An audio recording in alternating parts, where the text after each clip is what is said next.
L'équithérapie, en premier lieu, l'objectif, c'est le soin apporté à la personne. Sophie est une cavalière particulière, avec ses spécificités. Les poneys n'ont pas du tout l'habitude. Donc nous, on a un travail en amont à faire sur le poney pour l'habituer, notamment dans la phase de montoir.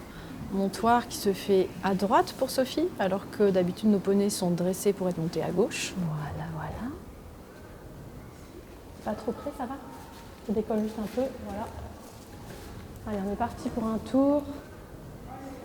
Pas trop près, ça va? L'équitation adaptée, on est sur un objectif qui reste sportif, mon premier objectif.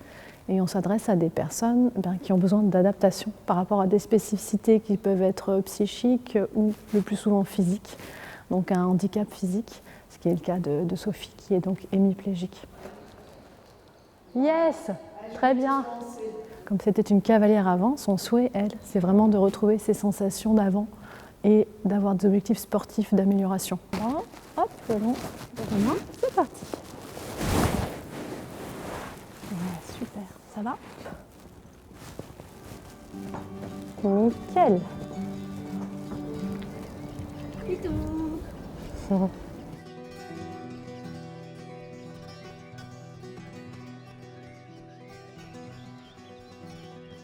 Le cheval a toujours fait partie de la mythologie des humains.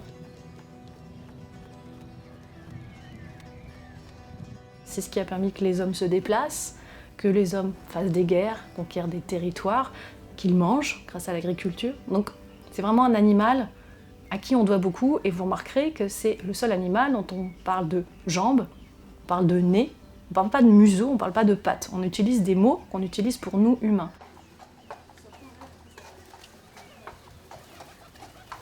C'est un être éminemment sensoriel. Il perçoit tout ce qui se passe par le mouvement, par les vibrations, par ce qui se dégage, toutes les choses que nous, on n'est pas toujours à même de voir, qu'on a perdu, peut-être qu'un jour on en était capable. Et nous, on va se servir en fait de ces capacités qui lui sont innées pour travailler avec notre patient. On dit souvent que c'est le miroir de nos émotions. Il a cette caractéristique qu'il sait extrêmement bien décoder les émotions à l'intérieur de son groupe, mais aussi, et ça on l'a validé scientifiquement récemment en éthologie, ils savent décoder les émotions interespèces.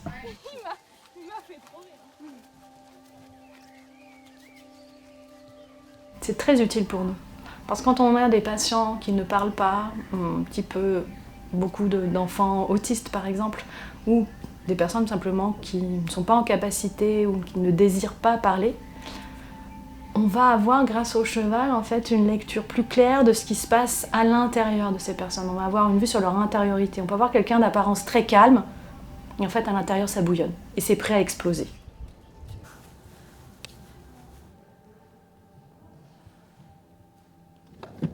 Je m'appuie sur les sciences éthologiques équines pour comprendre le cheval, travailler le cheval et en faire un vrai partenaire de travail. L'équithérapeute ne peut pas omettre un travail sur soi. Donc, quel qu'il soit, il faut qu'il se connaisse parfaitement, à la fois dans ses compétences, certainement, ce qu'il peut apporter, mais surtout, je dirais, dans ses limites. C'est ça qui fait l'éthique, en fait, de la profession. Chaque personne qui est là dans le triangle thérapeutique est acteur de cette séance. Donc, il faut être dans le moment présent, mais il faut être capable d'avoir cette position méta et de se dire qu'est-ce qui est en train de se passer et qu'est-ce que je fais de ce matériau-là, qui est là, ici, maintenant.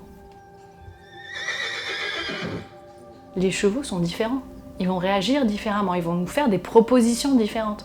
Des fois, il y a des choses absolument extraordinaires qui se passent, mais qui sont faites parce qu'on autorise ces choses-là à arriver.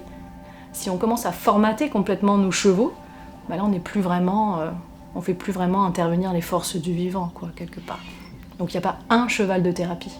Nous, on est garant de la sécurité du patient, de nos patients, et la sécurité aussi du poney. À l'origine, le cheval ne vit pas avec l'homme. Donc on doit le faire venir dans notre monde, et que pour lui, ce soit le plus agréable, en tout cas le plus neutre possible. Aujourd'hui, on parle de déficit de nature. C'est vraiment un trouble qui est reconnu par des instances de santé. Avec les patients, on remarque tout de suite les effets bénéfiques de la nature. C'est apaisant, relaxant. Ça permet, sur certains patients qui ne sont pas oraux, d'entrevoir une brèche de communication. Ce rapport à la nature, il est, je trouve, très aidant en équithérapie. On ne peut plus dire qu'on peut vivre en dehors de la nature. Nous sommes un être de nature.